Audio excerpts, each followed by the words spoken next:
Big boss Malayalam season 7 ലൈവില് രാത്രി വഴക്കുകളുടെയും കോണ്ടന്റുകളെയും ഒരു മേള തന്നെയായിരുന്നു കേട്ടോ. ആര്യനും റെനയും ചിരിച്ചു എന്ന ഒരു ചെറിയ വിഷയത്തിൽ നിന്ന് ഉണ്ടാക്കിയിരിക്കുന്നത് വലിയൊരു ഫൈറ്റാണ്. ഷാനവാസ്, ഒനീല്, അഭിലാഷ് എന്നിവരുടെ ആ ഒരു ഗ്രൂപ്പ് ഉണ്ടല്ലോ, ഇവരാണ് ഈ ഒരു കാര്യം വെച്ചിട്ട് ഏറ്റവും അധികം ആളി കത്തിച്ച് ഗെയിം കളിക്കാൻ ശ്രമിക്കുന്നത്. സീസൺ 7 ഇപ്പോൾ വന്ന് ഓരോ ആഴ്ച ഓരോ ഗ്രൂപ്പ് എന്നുള്ള നിലയ്ക്കാണ് പൊക്കോണ്ടിരിക്കുന്നത്. കഴിഞ്ഞ ആഴ്ച തൊട്ട് ഈ ആഴ്ച വരെ അക്ബറിന്റെയും അപ്പാനിയുടെയും ഗ്രൂപ്പായിരുന്നു. ഇപ്പോൾ ഒനീല്, ഷാനവാസ്, അഭിലാഷ് ഇവരുടെ ഒരു ഗ്രൂപ്പായി വഴക്കുകളുടെ ഒരു കോൺട്രാക്ട് ഏറ്റെടുക്കുന്ന പരിപാടി.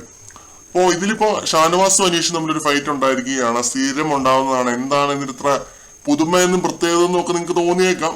പ്രത്യേകിച്ച് വലിയൊരു പുതുമയില്ല, പ്രത്യേകതയില്ല. അനീഷ് ആര്യനെ സപ്പോർട്ട് ചെയ്യുന്ന രീതിയിൽ ഷാനവാസിനോട് ചെന്ന് സംസാരിക്കുന്നുണ്ട്.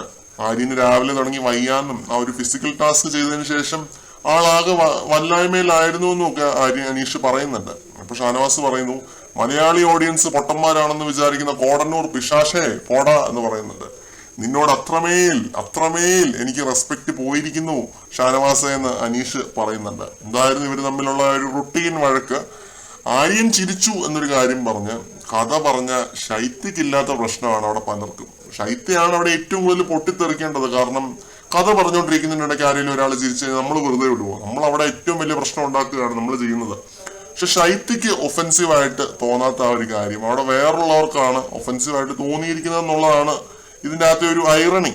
അവിടെ തന്നെ മനസ്സിലാക്കാം. ഇന്നത്തെ ദിവസം അങ്ങോട്ട് ആളി കത്തിക്കാൻ ആരെ കൊണ്ടും പറ്റിയിട്ടില്ല. ഒരു ഡിബേറ്റിലാണെങ്കിലും ഒരു കാര്യത്തിലാണെങ്കിലും അങ്ങോട്ട് ആളി കത്തിക്കാനായിട്ട് ആരെ കൊണ്ടും പറ്റിയിട്ടില്ല. അപ്പം വീണ് കിട്ടിയ ഒരു സാധനം വെച്ചിട്ട് കിട്ടിയതാട്ടെ എന്ന് പറഞ്ഞ് കാച്ചിയത് പോലെയാണ് എനിക്ക് ഫീൽ ചെയ്യുന്നത്. ഇതൊക്കെയായിരുന്നു ലൈവിനകത്ത്. കൂടുതൽ അപ്ഡേറ്റ്സുമായിട്ട് നമുക്ക് വീണ്ടും കാണാം.